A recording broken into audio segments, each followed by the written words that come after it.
থাকবে, কিন্তু এর মধ্যে যদি আমি নেক আমলের সিরিয়ালটা ঠিক রাখবো, আমার মসজিদের তকবীরটা ঠিক রাখবো, কোন সময় জানি বন্ধ হয়ে যায়। এই জন্য আগের থেকে আমি যদি 20 বছর একাধারে জামাতের সাথে নামাজ পড়ে থাকি, 2-4 ওয়াক্ত ভুল হতে পারে, জরুরতের কারণে হতে পারে, কিন্তু আমার সবসময় আমার আবেগ হলো তকবীরটা নামাজ পড়া। এখন এসে এমন একটা অবস্থা হয়ে গেল যার কারণে মসজিদ আসতে পারি না, কথা বলে রাখতে পারি না, সিজদা দিয়া বড় বড় সিজদা দিয়া সুবহান রাব্বিয়াল আলা বেশি বেশি করতে পারি না। নফল নামাজের মধ্যে সব কিছু ব্রেক হয়ে গেছে। আল্লাহ হাবিব সাল্লাল্লাহু আলাইহি মধ্যে জানাইয়া দিয়েছেন, তুমি তোমার নেক আমলের সিরিয়াল ঠিক রাখো, যদি বন্ধ হয়ে যায় আল্লাহ রাব্বুল আলামিন বলে আমার বা আমার ফেরেশতারা তার নেক আমল আগে যেভাবে লিখতে সেভাবে এখনো তুমি লিখতে থাকো। হাদিসে আছে, অন্য হাদিস, আরেক হাদিস যে আল্লাহ হাবিব সাল্লাল্লাহু আলাইহি ওয়াসাল্লাম আমার অমুক সাহাবীরা যে মসজিদে আসলো না, এটা বলার পরেই তিরমিজি শরীফের 2য় খণ্ডের হাদিস, উপরের দিকে তাকায় আল্লাহ হাবিব সাল্লাল্লাহু আলাইহি ওয়াসাল্লাম হাসতেছে। সাহাবায়ে কেরাম রাদিয়াল্লাহু তাআলা আলাইহিম আজমাইন বলেন, নবীজি গো আপনি তো আমার নিয়ে কবে হাসেন না, এখন কেন হাসতেছেন? এটার জবাব আল্লাহ হাবিব সাল্লাল্লাহু আলাইহি ওয়াসাল্লাম ফরমান, আমার লোক সাহাবী সব সময় মসজিদে তাকবীর এসে নামাজ পড়তে আজকে আসে নাই। আমি দেখলাম আসমান থেকে ফেরেশতারা আসছে, আয়েশা ওই আব্দুর রহমান আব্দুল জলিল এই ব্যক্তির নেক আমল লিখতে কাহিনী নিয়ে আসছে মসজিদের মধ্যে, সে তো সব সময় আসে। এখন আয়েশা দেখে এই ফেরেশতারা ওই ব্যক্তিটা মসজিদে আজকে আসে নাই। এই অবস্থা দেখে ফেরেশতারা তার গাড়িটা গুছাইয়া সে আল্লাহর দরবারে চলে যাচ্ছে।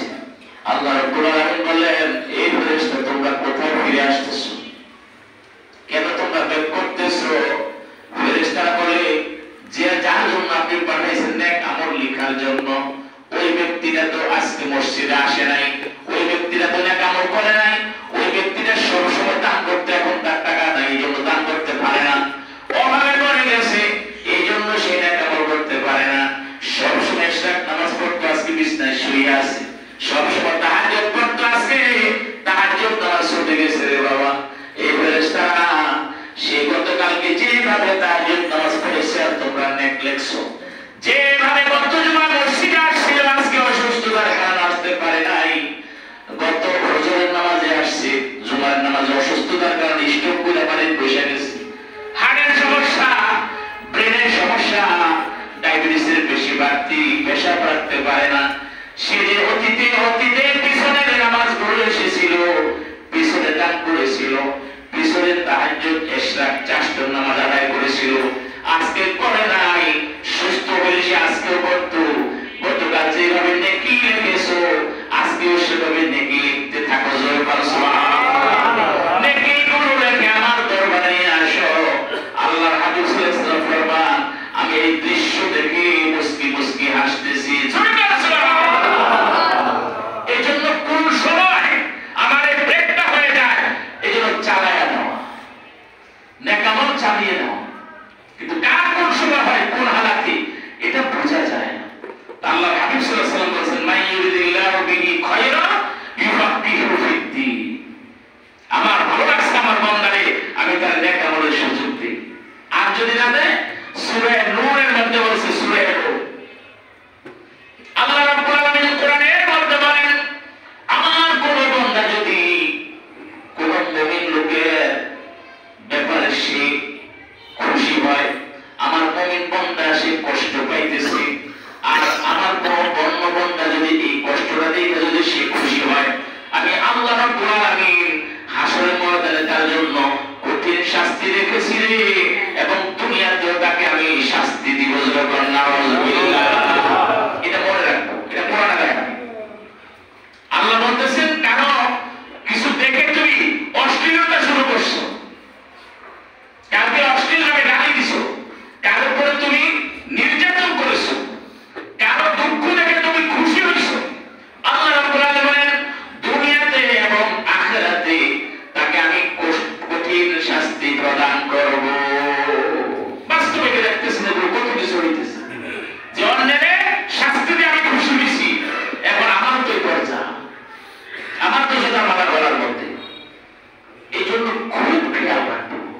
হাবিব সাল্লাল্লাহু আলাইহি ওয়াসাল্লাম ফরমান, এমন ব্যক্তি হলো না তোমার রূঢ়তার কারণে, তোমার ক্ষোভের কারণে, তোমার চরিত্রে এমন দুর্ব্যবহার, এই দুর্ব্যবহারের কারণে তোমার কাছে মানুষ ফিরতে পারে না। মানুষের একটা দুঃখ তোমার কাছে এসে পড়বে, তোমার সাথে একটু কথোপকথন করবে, তোমার এত দুর্ব্যবহার, তোমার এত কর্কশ ভাষা, যার কারণে তোমার কাছে কোনো মানুষ ভয়ে আসতে চায় না। তো এই লক্ষণটা ভালো না। আল্লাহর হাবিব সাল্লাল্লাহু আলাইহি ওয়াসাল্লাম ফরমান, তুমি এমন মিষ্টি ভাষা মানুষের সাথে ব্যবহার করো। সাহাবায়ে কেরামদের মধ্য থেকে বয়ান করতেছিলেন এক সাহাবী আল্লাহর হাবিব সাল্লাল্লাহু আলাইহি ওয়াসাল্লামকে ফরমান, নবীজি গো, দুনিয়ার মধ্যে সবচাইতে ভালো ব্যক্তিটাকে। এত বড় একটা প্রশ্ন চিন্তা করেন। হাজারো লাখো প্রশ্ন আছে, তো হাজারো লাখো পদ্ধতি আছে, হাজারো লাখো সাইড আছে, এর মধ্যে থেকে সাহাবী জিজ্ঞাসা করছেন সবচাইতে ভালো ব্যক্তি কি? কত বড় একটা প্রশ্ন। আল্লাহর হাবিব সাল্লাল্লাহু আলাইহি ওয়াসাল্লাম সাধারণভাবে উত্তর দিয়ে দিলেন, আইয়ুকুম আহসানু খুলুকা। বুখারী শরীফের হাদিস, মুসলিম শরীফের হাদিস। বুখারী শরীফে হলো আইয়ুকুম আহসানু খুলুকা, মুসলিম শরীফের মধ্যে হলো আইয়ুকুম আহসানু আখলাকা। আইয়ুল আমাল আফজালু, নবীজি গো, সবচেয়ে ভালো কোন আমল, সবচেয়ে ভালো আইয়ুল আমালুল রাজুলু, কোন আমলটা, কোন ব্যক্তিটা সবচেয়ে দুনিয়ার মধ্যে ভালো? আল্লাহ হাবিব সাল্লাল্লাহু আলাইহি ওয়াসাল্লাম ফরমান, ওই ব্যক্তি আল্লাহর কাছে সবচেয়ে প্রিয়, সবচেয়ে ভালো, যার চরিত্র ভালো। সুবহানাল্লাহ, যার চরিত্র ভালো। চরিত্র ভালো কেমনে? আপনার রূঢ়তার রূপ, আপনার ক্ষোভের রূপ, আপনার কর্কশের ভাষা আপনার কাছে মিলতেই পারে না, এটা তো চরিত্র হলো না। নবীজির চরিত্র, রাসূল সাল্লাল্লাহু আলাইহি ওয়াসাল্লামের আদর্শের চরিত্র, বলছেন লাকাদ কানা লাকুম ফি রাসূলিল্লাহি উসওয়াতুন হাসানাহ। কোরআনের আয়াত, উসওয়া হাসানাহ, তুমি উত্তম আদর্শ গ্রহণ করো, যেটা রাসূল সাল্লাল্লাহু আলাইহি ওয়াসাল্লামের আদর্শ ছিল। আব্দুল্লাহ ইবনে উবাই ইবনে সালুল, মুনাফিকদের সরদার, নামে মুসলমান, তকবীরের নামাজ পড়তেন নবীজির পিছনে, উঁচা লম্বা ফিগারে অনেক বড় ছিল। আমির হামজা রাদিয়াল্লাহু তাআলার মতো বডি ছিল, দেহ মুবারক, দেহ অবারকা ছিল।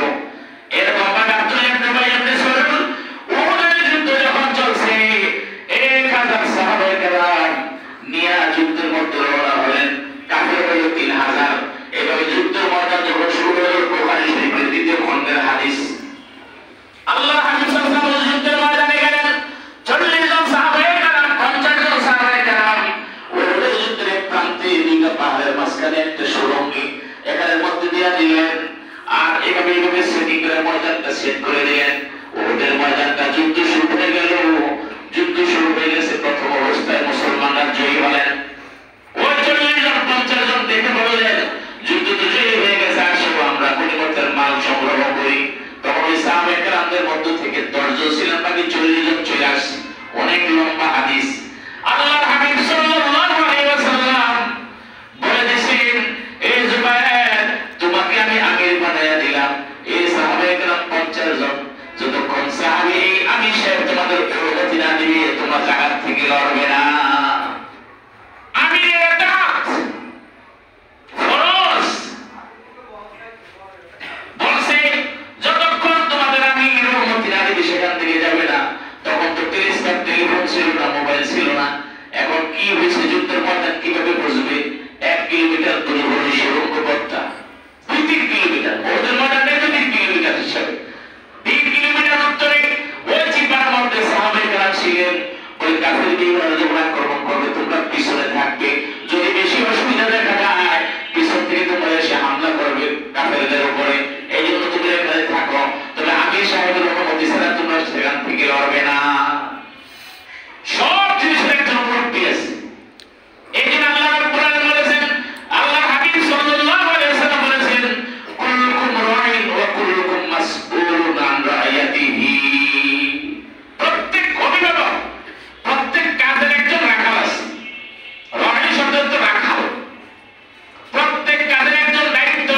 দায়িত্বে আছেন, আর এই দায়িত্বের ব্যাপারে প্রত্যেকেই হাসরের ময়দানে জিজ্ঞাসিত হবে। যার যে দায়িত্বের দায়িত্ববান যিনি, তাকে ওই গ্রুপের ব্যাপারে আল্লাহ জিজ্ঞাসা করবে। এই জন্য জুবাইর রাদিয়াল্লাহু তাআলা আনহু বলেছেন, জুবাইরের অনুমতি ছাড়া তোমরা কেউ সেখান থেকে বের হবে না, আমি সব যা বলবে তোমরা তাই মানবে। এই জন্য এখনো এই মাসালা জানিয়ে আছে যে যে কোনো একটা পরামর্শ সভার মধ্যে একজনকে আমির বানায়, আমিরের অনুমতি ছাড়া, সভাপতির অনুমতি ছাড়া কোনো কথা চলবে না, বলা চলবে না, অনুমতি দিয়ে করতে হবে। তাইলে হবে এটা ইসলাম।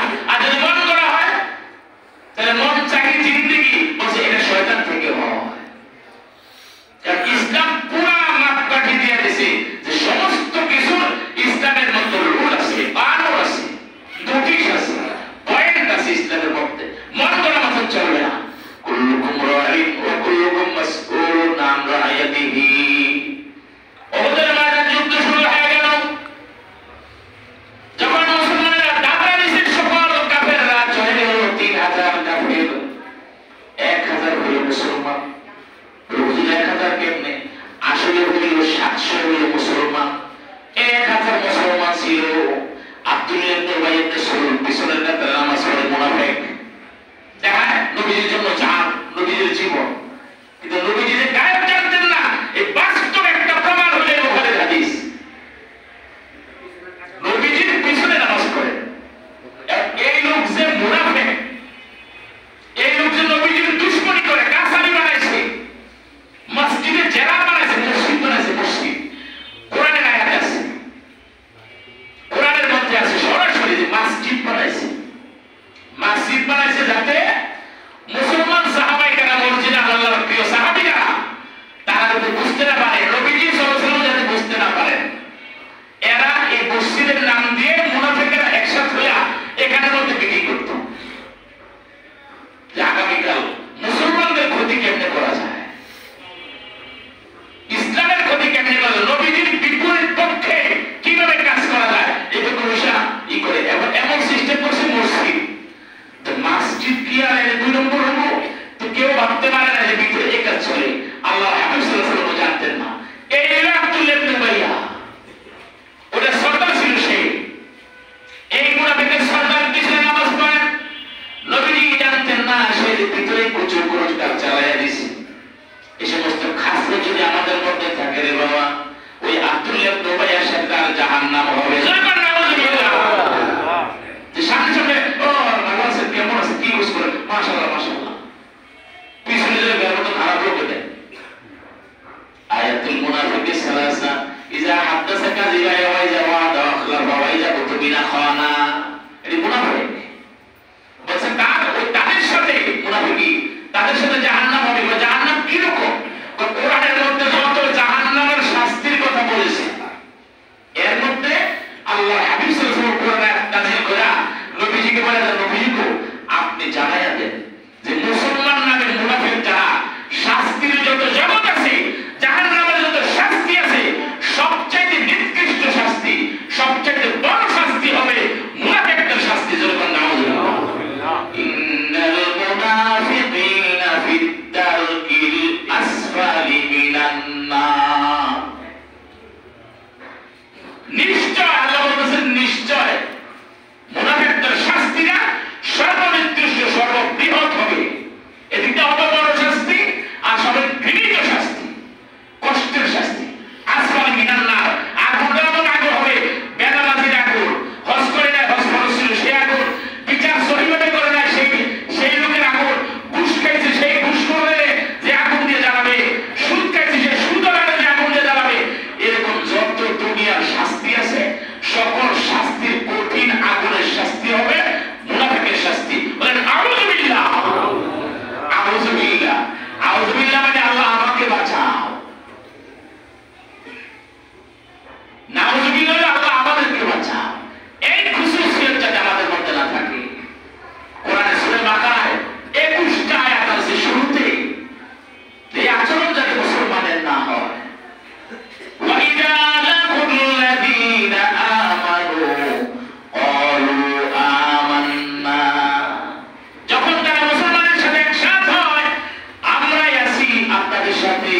ঠিকানায় আসিয়াত মাসে وإذا خلوا إلى شياطينهم قالوا إنا معكم إنما نحن مستهزئون যখন তারা বেঈমানদের সাথে যায়, কাফের বেঈমানদের সাথে চলে যায়, শয়তানের গ্রুপের মধ্যে যায়। এখানের মধ্যে শায়াতিন বলেছেন, শয়তানের গ্রুপ, শয়তানের পুরা টাঙ্কি, শয়তানদের পুরা কারখানা, শয়তানের লাইন।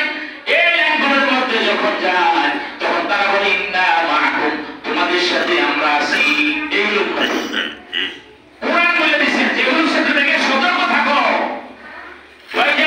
এই জন্য ওমর ইবনে খাত্তাব রাদিয়াল্লাহু তাআলা আনহুর কাছে আল্লাহর পক্ষ থেকে রাসূল সাল্লাল্লাহু আলাইহি ওয়াসাল্লাম মাধ্যমে বলছে মুনাফিক কারা কারা, ওর অভিযোগ তারা কষ্ট দেয়, আপনি তাদেরকে এবার চিহ্নিত করুন। তো চিহ্ন একটা লিস্ট দিছে, জলিল কত এক সাহাবীর কাছে লিস্ট দিছে যে এরা হলো মুনাফিক, ওদের থেকে বেঁচে থাকো তোমরা, এবং এদের জন্য তোমরা দোয়া করো, আল্লাহ তাদেরকে হেদায়েত দেয়। কিন্তু এই লাইনে যদি তারা চলে তো তারা জাহান্নামে যাবে। তা আল্লাহর হাবিব সাল্লাল্লাহু আলাইহি ওয়াসাল্লামের এই লিস্টটি যে সাহাবীর কাছে দিয়েছে, উমর ইবনে খাত্তাব রাদিয়াল্লাহু আনহু, যার কথা আধা দুনিয়া চলতো, যার ইশারায় নদীর পানি চলতো, যার ইশারায় পানি বন্ধ হয়ে যেত, যে ওমর ইবনে খাত্তাব রাদিয়াল্লাহু আনহু দৈনিক সকালে যখন সূর্য উদিত হতো তার বাড়িতে যায় বলতো, এই সাহাবী লিস্টে দেখো আমার নতুন করে আমার নামটা ঢুকছে, আমি কি মুনাফিক হয়ে গেলাম নাকি? দেখো তো আমার নামটা ওই মুনাফিকের নামের মধ্যে আছে কিনা। আর আপনি আমি কি আমল করি?